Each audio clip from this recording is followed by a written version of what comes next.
Hello, I'm Philip Brunelle, Artistic Director and founder of Vocal Essence and organist, choirmaster at Plymouth Congregational Church in Minneapolis. Each day I've selected a composer who's had a role to play with these two organizations. Today it's the American composer Bradley Ellingboe, born in 1958, a composer, a conductor, a singer, born actually in Minnesota, in Lakeville, and then went on to St. Olaf College and to Eastman School of Music out in Rochester, New York. He was for 30 years on the faculty of the University of New Mexico, professor of music and in choral conducting.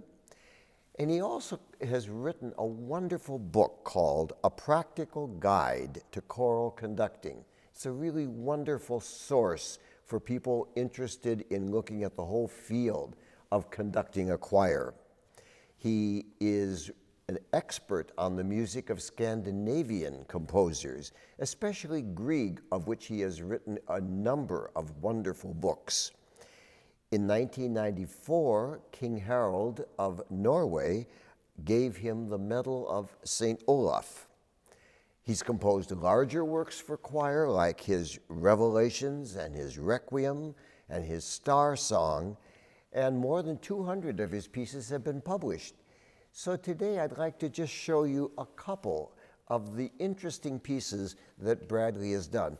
As I mentioned, he's a singer, and that really comes forth in his music because he just knows how to make music work in the voice.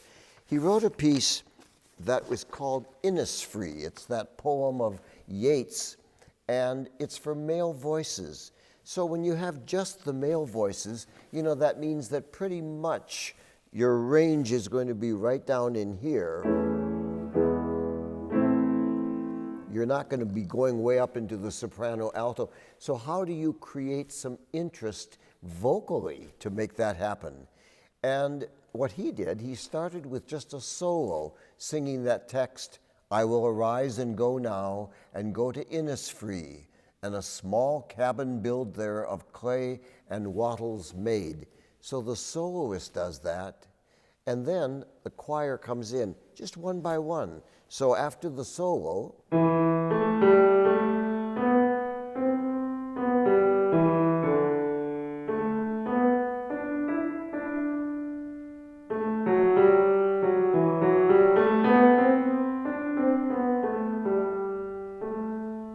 then the tenors join.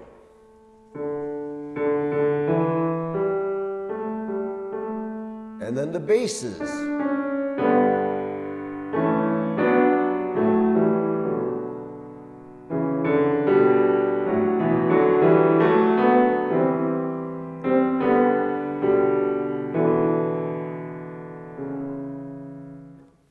So they continue for a while, and then a wonderful key change when it gets to the sign, there midnight's all a glimmer.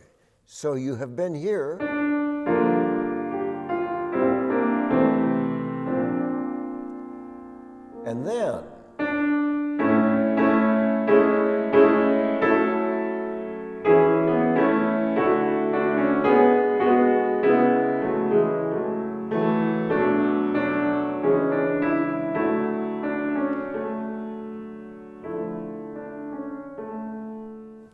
and then finally you come back to your original key with I will arise and go, and you have a grand ending, but then finally we have a chance for the basses to be in the very low range as he ends with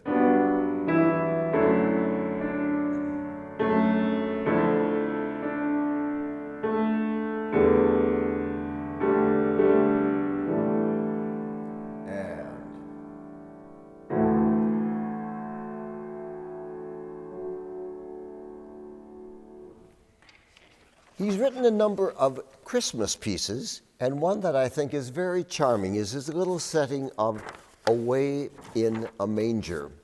And I think it's charming partly because he takes the two melodies. You know, there is the American melody and the English melody. So he starts in this piece with the English melody.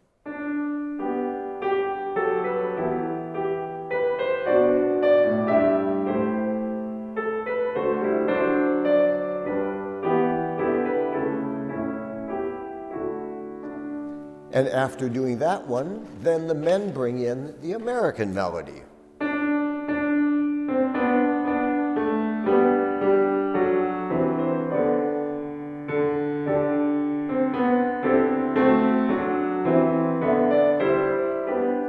And they finish that.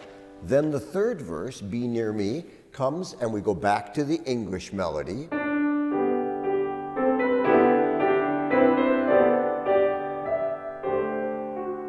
And we finish that, and we get to the very end of it, and fit us for heaven to live with thee there, and we get to that one, and just as we are about to end, there we go, just as we are about to end, and the sopranos go, but the men bring back the American melody.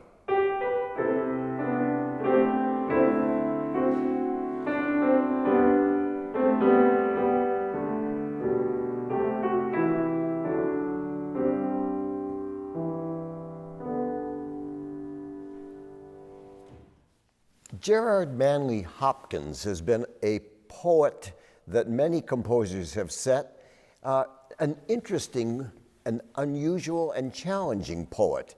And in his poem, Glory Be to God for Dappled Things, what Bradley has done is to write these big tonal clusters. A cluster is where you have, you might have a chord, but you might add the notes in between that chord so that instead of just being, you might have, so that cluster, and you can increase it going on up the scale. A cluster can have a number of notes in it. So in his piece, he begins with one voice and then another, and gradually, after they've come in to that beginning, he then has all the choir start singing Glory Be to God, starting with the basses, and then the tenors, and the altos, and the soprano.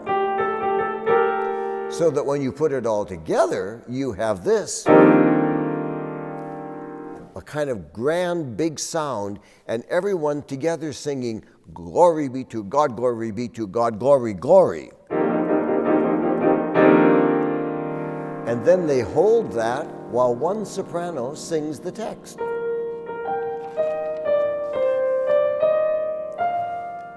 And they do it again.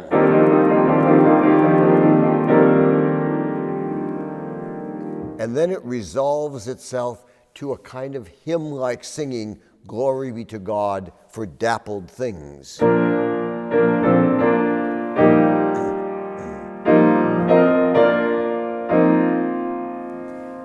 He continues on setting the text, and as they come near the end, then again that cluster comes back, slower this time, and you have the men beginning it, and the women,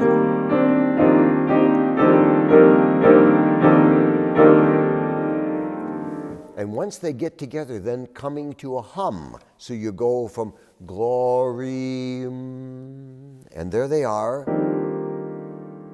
And then finally, at the end, back to that sort of hymn lights.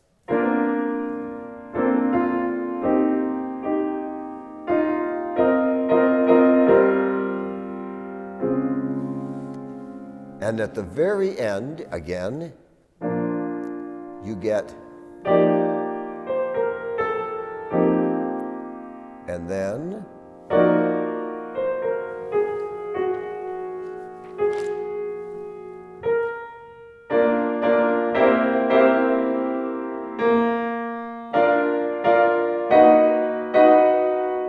and then that solo soprano, and it's got to be solid, goes and holds that high B flat while the choir sings Glory Be to God.